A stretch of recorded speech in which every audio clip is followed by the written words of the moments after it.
Jai Sairam, welcome back to my channel. இன்னைக்கு இந்த பதிவில் ஆஞ்சநேயர் பற்றின பதிவு தான் இன்னைக்கு உங்ககிட்ட ஷேர் பண்ண போகிறேன். செவ்வாய்க்கிழமையில் அனுமனுக்கு விரதம் இருந்து எந்த பொருட்களை வச்சு வணங்கினோம் அப்படின்னா முழு ஆசீர்வாதம் நமக்கு கிடைக்கும் அப்படிங்கிறத பற்றி நான் இதில் ஷேர் பண்ணுறேன். என்னோட சேனலுக்கு தொடர்ந்து சப்போர்ட் பண்ணுங்கள், லைக் பண்ணுங்கள், ஷேர் பண்ணுங்கள், கமெண்ட் பண்ணுங்கள். ப்ளீஸ் மறக்காமல் சப்ஸ்கிரைப் பண்ணுங்கள், பெல் ஐக்கானை கிளிக் பண்ணுங்க. வாங்க வீடியோக்குள்ள போலாம். அனுமன் கலியுக மக்களை காப்பவராக இருக்கிறாரு. இவரை மனதார நம்பிக்கையுடன் நம்ம வணங்கணும் அப்படின்னா அனைத்து விதமான பிரச்சனைகள்ல இருந்து அனுமன் கண்டிப்பா நம்மளை காத்தருள்வாரு. இவர் பொதுவாக குங்குமப்பூ நிறத்தில் சித்தரிக்கப்படுறாரு. ஏன் தெரியுமா? இதற்கு 2 காரணங்கள் இருக்குது. ஒன்று, இந்த சிந்தூர் ஆற்றல் மற்றும் உயிராற்றலின் நிறம். இன்னொன்று என்னன்னு பார்த்தீங்கன்னா, ஒரு நாள் சீதை தன் நெற்றி உச்சியில் சிந்தூரத்தை தடவிருக்காங்க. அதை கண்ட அனுமன் சீதை ஏன் இப்படி தடவுறீங்க அப்படின்னு கேட்டிருக்கிறாரு, சிந்தூரம் தடவுறத.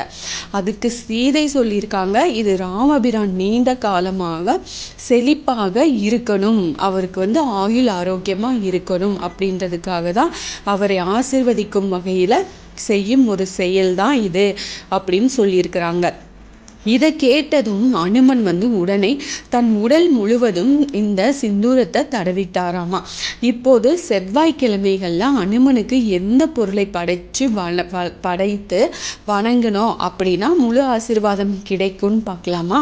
துளசி இருக்குது இல்லையா? செவ்வாய்க்கிழமைகள்ல அனுமனுக்கு துளசி மாலை சாத்துங்க. அதுக்கப்புறம் அந்த கோயில்ல இருந்து அந்த துளசி இலைகளை வாங்கி சாப்பிடுங்க.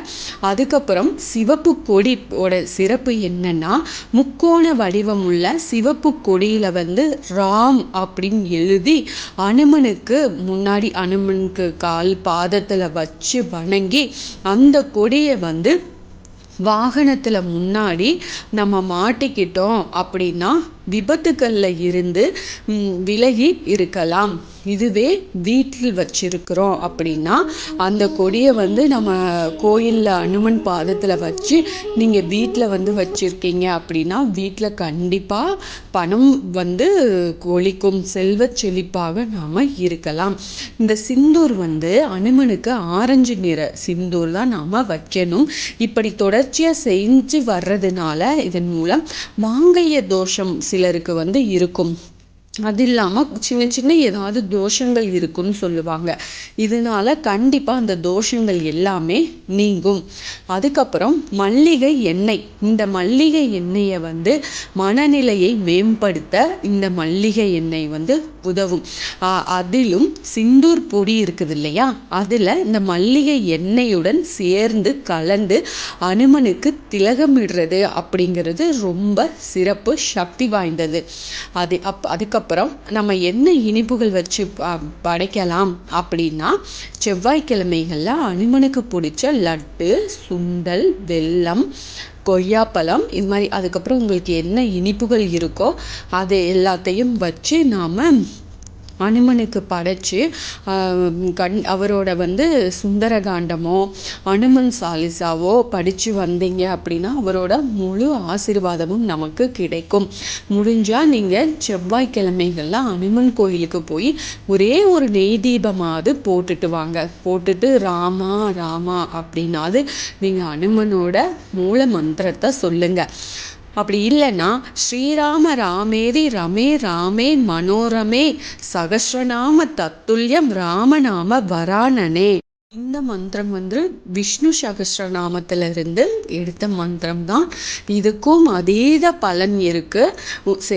இது உங்களுக்கு கஷ்டமா இருக்குன்னா நீங்க ஸ்ரீராம ஜெயம், ராமா ராமா அதுவே சொல்லுங்க. இல்லைன்னா அனுமனோட எளிமையான மந்திரம் உங்களுக்கு என்ன ஸ்லோகம் தெரியுதோ அதை தாராளமா சொல்லலாம்.